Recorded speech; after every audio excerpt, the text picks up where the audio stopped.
사랑하는 여러분, 오늘 하루 어떠셨나요? 이 시간이 편안함을 주는 시간, 도전이 되는 시간이 되었으면 합니다. 여러분은 잘 돕는 편인가요? 아니면 이런저런 이유로 돕기보다는 그냥 조금은 지나쳐버리는 편이신가요? 주위를 보면 돕는 것을 좋아하고 돕는 것을 참 잘하시는 분이 있죠. 경제적인 여유, 시간의 여유가 있으신 분들만 돕는 것은 아닌 것 같습니다.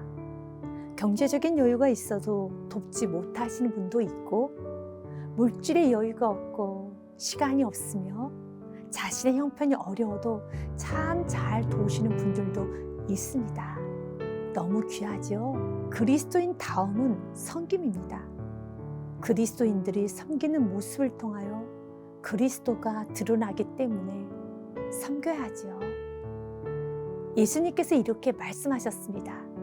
마태복음 20장 28절 말씀에 보니 인자가 온 것은 섬김을 받으려 함이 아니라 도리어 섬기려 하고 자기 목숨을 많은 사람의 대속물로 주려 함이니라. 아멘. 예수님의 자녀인 우리들도 예수님처럼 섬김을 받는 것이 아니라 섬기려고 많은 노력을 해야죠. 예수님의 섬김은 십자가에서 자신의 생명을 내어놓으시고 죽으심으로 꽃을 피웠습니다. 섬김의 꽃이 부활로, 생명으로, 영생으로 열매가 되어 구원의 문이 활짝 열렸답니다. 주님께서는 우리들에게 섬김을 요구하십니다.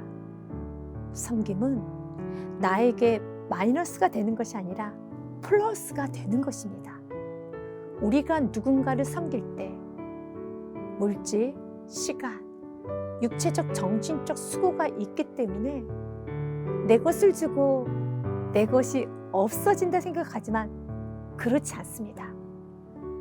하나님이 인간을 지으실 때 나누고 섬길 때 풍성함을 경험할 수 있도록 창조하셨답니다. 여러분, 주일학교 찬양 중에 사랑은 참으로 버리는 거, 더 가지지 않는 거 기억하시나요? 사랑은 참으로 버리는 거, 더 가지지 않는 거. 이상하다 동전하니 움켜잡으면 없어지고 쓰고 빌려주면 풍성해져 땅 위에 가득하네. 사랑은 참으로 버리는 거, 더 가지지 않는 거. 네, 맞습니다. 아주 이상하죠? 움켜쥐면 없어지지만 나누면 풍성해지는 것, 사랑은 참으로 버리는 것 맞습니다. 나누고 섬길 때 줄어드는 것이 아니라 더욱더 풍성해지죠. 인생이 아름다운 이유라는 글이 참 좋아서 여러분에게 들려드리고자 합니다.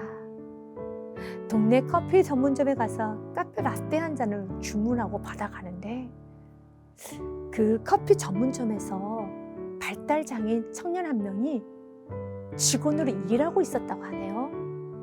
카페라떼를 테이크아웃해서 들고 나오다가 유리문에 살짝 부딪혔는데 종이컵 뚜껑이 제대로 닫혀있지 않아서 커피가 반쯤 흘러나와 버린 것입니다. 조금은 짜증스러운 마음에 바로 안으로 들어가서 아니, 뚜껑 하나 제대로 못 닫고 이렇게 커피를 반이나 쏟게 하시나요? 하며 화를 내었다고 합니다.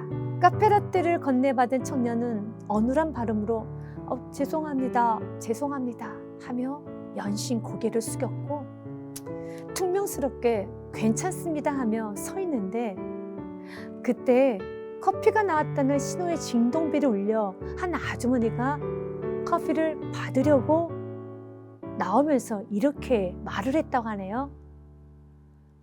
카페라떼예요. 저는 커피를 좋아하지 않아서 늘 남겨요.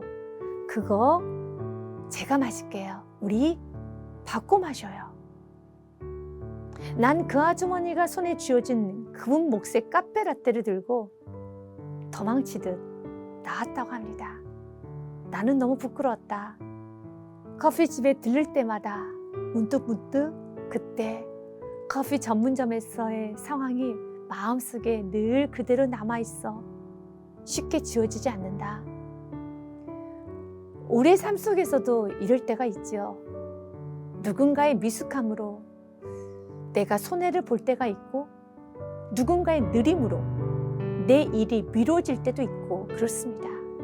그런데 시간이 지나면 별것 아니었는데 그때 왜 나는 여유를, 그리스도인의 다움을 보여주지 못했을까?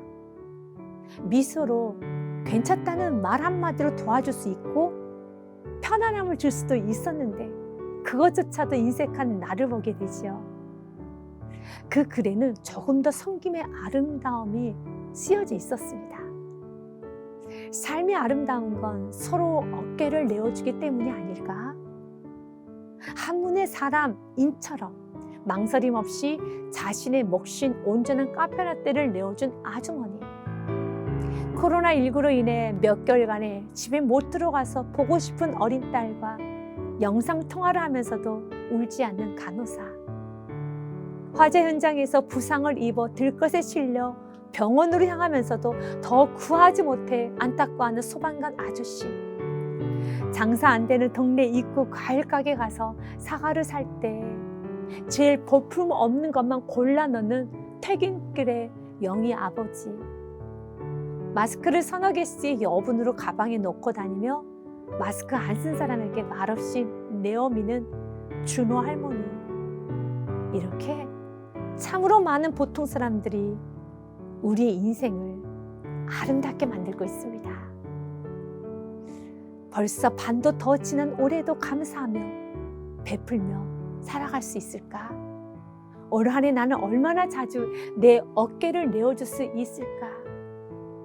마음은 굴뚝 같았지 일상에서 사소한 일에 어깨를 내어주지 못한 나의 모습이 너무 부끄러워서 눈물을 흘리고만 해. 부끄럽고 또 부끄럽네요.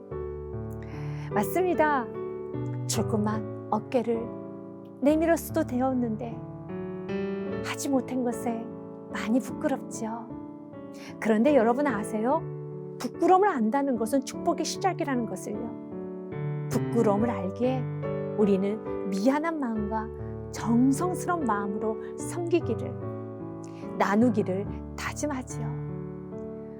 오늘 하루가 가기 전에 나누고 잠자리에 드셨으면 합니다.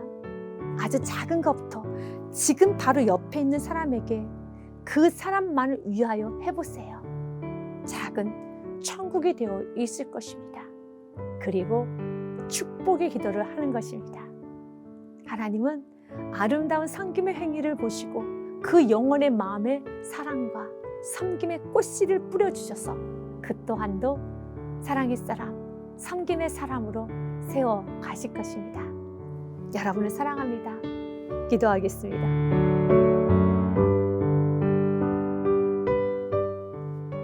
사랑의 하나님, 바쁘다는 이유로 사랑하지 못하고 나누지도 못하고 외면하였던 적이 많았습니다. 따뜻한 미소 한번 띄우지 못했고 따뜻한 말 한마디도 하지 못했습니다. 주님, 용서하여 주옵소서. 진정 사랑의 사람, 섬김의 사람이 되기를 그토록 원하고 기도하였건만 섬김의 기회가 와도 외면하고 살아가고 있었습니다. 불쌍히 여겨주사 섬김의 기회를 놓치지 않게 하여 주옵소서. 내가 외롭고 공허한 이유는 섬기지 않고 있기 때문입니다. 하나님은 나를 만드실 때 섬기고 사랑하며 살아가도록 만들었건만 이기적으로 욕심을 부리고 나만 들여다보며 내 아픔만 보고 있으니 점점 메말라 가고 있습니다. 주님, 상처를 누군가를 사랑할 때 치료가 됨을 압니다. 하나님을 더 많이 사랑하고 나의 이웃들을 더 많이 사랑하게 하옵소서. 나의 차가운 표정과 언어, 거친 행동으로 인하여 상처받은 나의 이웃들에게 용서를 구합니다. 주님, 찾아가 주셔서 위로하여 주옵소서. 이 밤에 간절히 기도합니다. 아프고 외로운 형제 자매님들을 위로하여 주시고 마음의 안식과 쉼을 허락하여 주옵소서. 육체적으로, 심적으로, 경제적으로 어려운 나의 사랑하는 이웃들에게 찾아가 주셔서 채워주시고 회복시켜 주옵소서. 좋으신 예수님을 만나게 하여 주옵소서. 나의 간절한 기도를 주여 들어 주옵소서. 주님께 감사드리며 예수 그리스도의 이름으로 기도합니다. 아멘.